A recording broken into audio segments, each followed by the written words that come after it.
আজকের দিনে কোন ধরনের দাঁতের সমস্যাগুলো সবচেয়ে বেশি দেখা যাচ্ছে? দাঁত তোলা ছাড়া আর অন্যান্য অপশন গুলো কি? সাইডের দিকে 3-4টে দাঁত শুধু আলাদা করে বাঁধানো হয়েছে, তাদের সেটা ইউজ করতে প্রচন্ড সমস্যা হচ্ছে বা সেই রকম কমফোর্টেবল না। এই প্রবলেমটার সমাধান কি?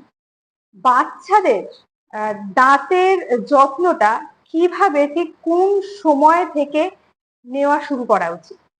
মোবাইল ফোনের রেডিয়েশন বিষয়টা দাঁতের জন্য খুব ক্ষতিকর, এইটা কতটা সত্যি? আগে হয়তো আমাদের একটু ছোট কোনো কারণে ক্যাভিটি হলেই দাঁত তুলে ফেলার দিকে চলে যেতে হতো, বা নর্মাল আমরা ফিলিং বা রেস্টোরেশনের ক্ষেত্রে আমরা যেতাম, যেভাবেই হোক। এখন তার অ্যাপ্রোচ গুলো চেঞ্জ হয়েছে। এখন নিজের প্রেসক্রিপশনেও 4টে কথা লিখে রেখেছি।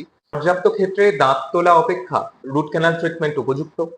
6 মাসে একবার স্কেলিং রেকমেন্ডেড। 6 মাসে একবার ডক্টর ভিজিট গুরুত্বপূর্ণ। আর ইমপ্ল্যান্ট ইমপ্ল্যান্ট বহু মাত্রায় মানুষের দাঁতকে রেপ্লিকেট করে। এই যে উত্তরটা আমি দেবো, তার সাথে ডেন্টিস্ট্রির সম্পর্ক থেকেও সাইকোলজিক্যাল সম্পর্কটা ইম্পর্টেন্ট। দাঁতের পরবর্তী যে জোরটা আসে সেটা হচ্ছে ইমপ্ল্যান্টে। ইমপ্ল্যান্টের পরে আসে হচ্ছে ফিক্স দাঁত, ক্রাউন বা ব্রিজ।